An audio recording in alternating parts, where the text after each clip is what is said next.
Welcome to the Mike Litton Experience Podcast. Mike has over 31 years experience in real estate, finance, and investing. He's passionate about being a father, a teacher, a realtor, an investor, and a leader. Everyone has a story, and our passion is to help them tell it. And now, introducing the host of the Mike Litton Experience, Mike Litton.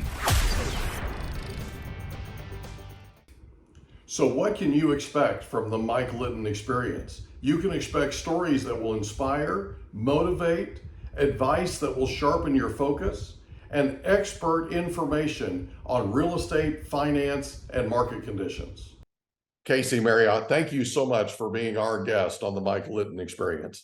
Like we talked about before we hit record, everybody has a story, and our passion is to help them tell it.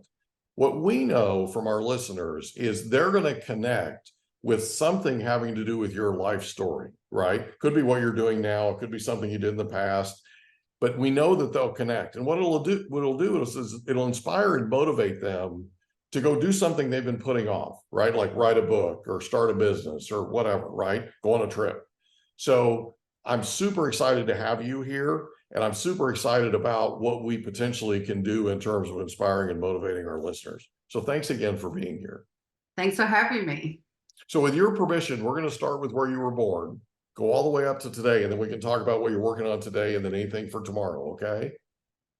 So I'm born in Australia, and I actually come from a small, low economy town. And so that is to say that I grew up in a kind of non-pressure environment. I was me and my sisters were the first to study. So I didn't have parents trying to impose a way that I had to be or that I needed to do this. They were always very kind of accepting of like, well, you do whatever it is that you want to do. And so I would say that this led me to live a life where I constantly wasn't trying to match someone's expectations and constantly trying to break societal expectations. I questioned, is this right for me? Am I just doing this because people said I should do this? Right. So by having that lens, I think that I led a very unconventional life. Mm-hmm. So at like 19, everyone's going off to university. And I was like, I don't feel like I know what I want to study. Right. Why am I investing hundreds, tens of thousands of dollars into something I'm not sure about? And right. So because I didn't have that pressure that you must do this and you must go to university, I was like, I'm going to travel. And so I moved abroad at 19 and, did a gap year. Mm-hmm. And then I was like, well, I'll go back to university after the gap year because at that time, a year off was still acceptable. So I was still kind of like aware of not to be too unconventional, but also questioning, well, this feels more aligned with me. I'm going to try this. After 1 year, I was like, this still doesn't feel clear to me. I still am not sure. Why are we forcing such young people to make these big life decisions when they're not ready? Yeah. And so let's be honest, most 20-year-olds don't know. They most don't 19-year-olds don't know, right? There's some 50-year-olds that don't know, right? I mean, exactly. That happens. So growing up, who was the most influential person to you growing up? Nobody. Like everything and anything, because I wasn't forced to have to follow one ideology or one kind of thing, So I think even just tapping into myself, and this is going to make a lot more sense as to when we finish this podcast of why this became so important, is that really I was listening to me. Right. And that was what was inspiring me and what was making me make the right decision each time, rather than letting societal influences or parental expectations or whatever that is for you. Instead of those people making the decisions for me, I made the decisions myself. Right. And that's how I could find this life that was very aligned to me. So in high school, did you have a favorite subject? Yes, but something about me, and I do human design now. And so what happens in human design is it teaches us that everybody is very unique, right? And so I'm a very open and flexible and adaptable person in human design. So I liked all the things. And this is why it was very hard to make a decision. I was so open to anything you would do. I'd be like, oh, well, English is fun. Oh, well, math is fun. You know, like I could do it all, love it all, try it all. And that's why it was so hard to make these decisions. But of course, yes, I was a very intellectual person in high school. You know, I graduated top of high school, #1 of my university. I was ducks, you know, all these things. But still, none of it really, I was just always still in this constant change. Yeah, searching, right? That's So cool. when you're asking me these questions, you're trying to put me in a box and pinpoint things. I'm like, it's not correct for me. Yeah, I promise I'm not trying to put you in a box. I'm just Oh, no. it's just curiosity. So, and I can't help myself. I really can't. Totally. You heard of curiosity killed the cat, right? Yes. Right. So, so you're 20 years old and you're just not sure, right? What happens after that? So I went through a stage of experimenting, you know, so I couldn't decide on the university course. So I said, okay, why don't you try different jobs? And my CV, literally, I have to cut off like 15 years because each year I was trying something new in a different type of job. Right. And so I'd be like, oh, maybe I want to do this. And I'd do that for a year. And I'm like, nope, I hate this. And I'll try something else. And I'll try something else, completely different. Yeah. And through this process, that's how I finally defined what is it that I want to do. And at 26, finally, I was like, I'm ready to go back and study. Okay. So you go to university. So by this point, right, I've already moved overseas and I never actually went back. So 20 years later, I still live overseas. And I've lived in 5 different countries and traveled to more than 40. So you can start to see how when I was younger, what was intuitively feeling right for me, that I just can't be in this one place or this one box or this one thing, I've lived out my entire life. I have done all the things, I've been in all the places, and that's correct for me when we can listen to ourselves. So what countries did you live in? So now I've lived in London, well, cities, London, Istanbul, Madrid, Valencia, and now Mexico City. Wow. So you're in Mexico City now? I'm in Mexico City now. Yeah, I've lived here like 10 years now. So what drew you to Mexico City? Life.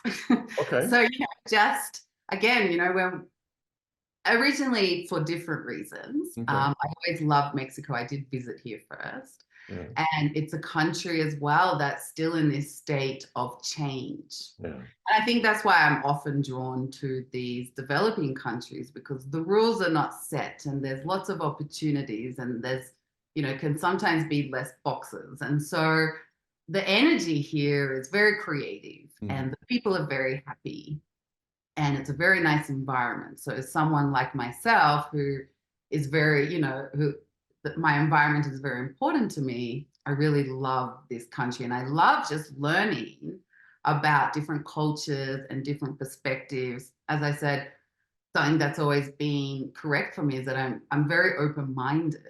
And there's one thing I realized is that as I moved around to these different countries, they just enforced me even more just to like break your perception of there being one way, you know? Right. I grew up in Australia and we're very strict, you know, kids need to be at bed at 8 o'clock and helicopter parenting. And then you go and live in Spain and they're like, kids are up till 3 a.m. and you know, and we can see there's so many ways to live life, you know, and we stop this judgment, we open our perspective. And so this is why I've loved all these different moves and why I love experiencing these countries and these cultures in such a deep way or intimate way. That's awesome.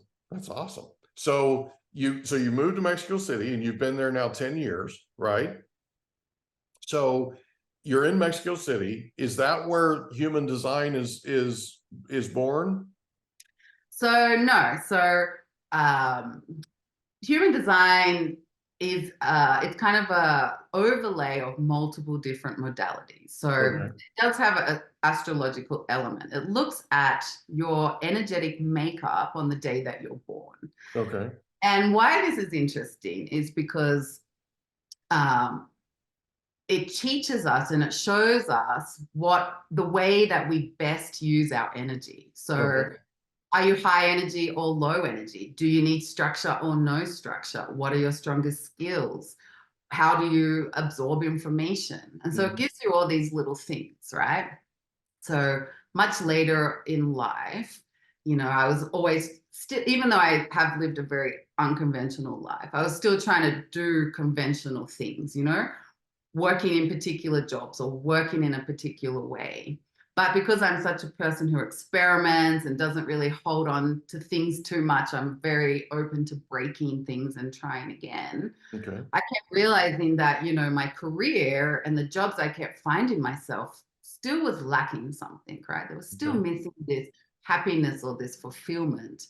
And, I was feeling called to, I've always felt called to, share information, to share stories, in fact, which Right. is why just before we started this, I was talking about finding what your human design was. Because there are elements even in human design of people with storytelling gifts and people with listening gifts. They collect the stories. So anyway, we can start to see that I was feeling unaligned. I wanted to find a different job. And I came across human design. And in human design, I am a very open, energetic person. And so my human design is of the 1%. It's a very rare type. It's the reflector type. And so much of that, as soon as I found out my type and all the different aspects of my human design, I realized that how much I'd been naturally following that. Right. And so, for example, I'm a line 6 in human design, and these are people who experiment with everything in their life, right? So it's like, this is why I said at the beginning, how I started my story and why it was important that I created a story aligned with me is that much later when I came into more holistic therapy, such as human design, that it aligned with exactly how I'd lived my life. So even line 6 people tend to do a lot of experimenting in their 20s. And then in their 30s, they settle down and they blossom in their 50s. Okay. And so it's even interesting that in my 20s, I remember such a reason why I traveled and just was like, I can't fit into this system. I kept thinking like my 20s are to enjoy. I feel like I just need to get out there, live life, and experience it. I was like, you know what? I know when I'm 50 and I'm 60, I'm going to want to settle down. I'm going to be tired. I'm going to want to focus on my career. And so I later find out I'm a line 6, and these people go through these 3 stages in life and blossom. And so I'm like, oh, wow, that makes so much sense why I knew that I'm going to settle down more when I'm 50 and 60, and why I needed to go and be crazy in my 20s and 30s. Right. So this human design is a system. It's a download from, if you believe in tapping into spirit and, downloads, channeling. It's a channeling system, but it's so accurate in how it describes who you are, how you use energy, what are your strongest skills, where your vulnerabilities are, and how to live your life according to that. And so this is where I find myself today. And I'm like, oh, wow, because I listened to myself. Right. And now getting that validation so many years later, like, oh, that's correct for you. You're meant to go and do all these wild and crazy things. And so, the other week I turned 40, and, I don't have a car right now. I didn't buy a house. I don't have children, I don't have any of those normal, milestones of success. But again, that's correct for me. I'm going to get there. I know that. It gives me permission to know that I'm going to blossom later. Yeah. And so, and so also knowing that I'm a reflector, that's why I was like, oh, wow, even just changing my career and moving into holistic therapies and energy and helping other people with this is aligned to me.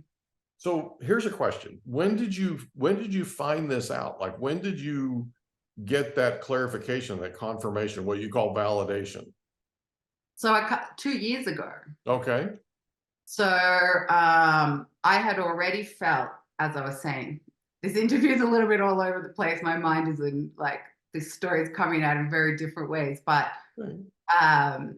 so yeah, 2 years ago, obviously I made big changes. And I was married and I had a pretty set career and I had everything pretty sorted out.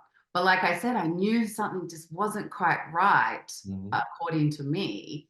And so I started actually making these big changes even before I was validated in what I was. Again, because I'm in tune, I was listening to myself. So, I got divorced and I started changing my career. I was like, why am I not fulfilled? I always worked in content and marketing. I'm like, why am I not fulfilled? I'm like, okay, I'm going to just work with NGOs or social projects. So I did that. And I'm like, it's not quite right because ultimately I'm here to help people individually. Right. So, it's like I'm still in content. I'm still meant to be in content and speaking and communication. It's just that I could always feel that the topic was wrong. And so, even 2 years ago, I still was like, okay, I need to change my life. I need to change my job. And then I found human design. And then I just had validated all these steps that I was taking. Wow. But again, this is why story is all about our story. Yeah. Well, And it had to have been, but that had to have been a real eureka moment, right? That you get that validation and all of a sudden you're like, okay, now this makes sense. it really does. Right. Especially if you're a late bloomer, like these Yeah. line six are all late bloomers. So you'd be surprised how many 20-year-old line sixes that come to me in a complete state of panic. Yeah. Because they're like, I don't see the answer. I don't know what I want to do. I feel so lost. And just Right. by telling them, that's okay. You don't work it out till much later. They're like, oh, and they get to be themselves. Yeah. So, and even specifically now now I'm an energetic burnout coach and life alignment coach. And I work a lot with energy because I'm a very open energy person. Right. And so that was also very validating because something else I haven't really mentioned is that also over these years, I've been experimenting with why am I so burnt out all the time? Why am I constantly feeling tired in my work life? Mm-hmm. And so I also was experimenting a lot with like working from home, working in an office, working a 10-hour day, working a 2-hour day. And so these things are also how human design validate you. I'd been experimenting all this time, and then I find out I'm a low energy, open energy person. So I actually left the office 15 years ago and started working for myself as a, digital nomad. Back then, there wasn't even the word digital nomad or work from home or remote worker, right? I just knew that I couldn't work in an office. I was like coming home from the office, completely exhausted, passing out of sleep, waking up, trying to eat a quick dinner, and then falling. And I was like, this is not a life for me. Right. I'm not even a person. I can't even have a conversation after work. Right. So it's the textbook definition of misery, right? This is the definition of energetic burnout, which leads to misery. Right. And so, I'd also been playing with all these things. And so, learning human design also validated that. Like, yes, I'm constantly absorbing energy and I'm a low energy person. And so even just knowing that I'm not crazy, I knew that I couldn't perform like everybody else in the office. And I kept beating myself up, right? Like, I'm not going to be as successful as them. Like there's something wrong with me. Yeah. Like exactly. That's why this thing a couple of years ago, that revelation had to have just been earth-shattering for you. Earth-shattering. Exactly. I'm so excited for you. So we're up to today, right? And you are running the Self-Wellness Project. So tell us about the Self-Wellness Project. So a little bit about, everything that my life has been about is like, we all need to take a self-autonomous approach to our wellness because as unique as our DNA is, the exact environment that we need to thrive is also unique. You Right. can't try and fit yourself into a one for all approach. And if we're absorbing one for all approaches or societal norms or parental expectations or whatever that is, we need to assess it through our own lens so that we can make sure that we're still doing the right thing for us. Right. So the self-wellness project is, how can we take a self-autonomous approach? What do you individually need to create a life that gives you the components of self-wellness, which are fulfillment, passion, happiness, and your version of success? Even how we equate success is a one-for-all picture. Right. Like, success is this. And so there are people who are like, oh, I just don't even want that. Then they think they're not successful, right? Right. So Or they feel like a failure, right? they feel like a failure. Exactly. Right. So the self-wellness project is really, and so I use human design because it gives us a very quick roadmap or a very quick snapshot about what could potentially be perfect for you. And then you experiment if it is or if it's not perfect for you. So this is why I think it's a very interesting topic for this whole podcast, which is about how other people's stories can influence other people. Yeah. Our stories influence other people because they show you, like, We hope you enjoyed another episode of the Mike Litton Experience. If you did, do us a favor, smash that subscribe button, tell your friends, family, and coworkers about our program, and wherever you get your podcasts, please leave us a rating. It helps us to connect with quality people just like you. And that's a wrap. Another episode of the Mike Litton Experience in the books. Reach out to Mike on Instagram at Litton Realty. Want to meet with Mike? Check out calendly.com/Rio760.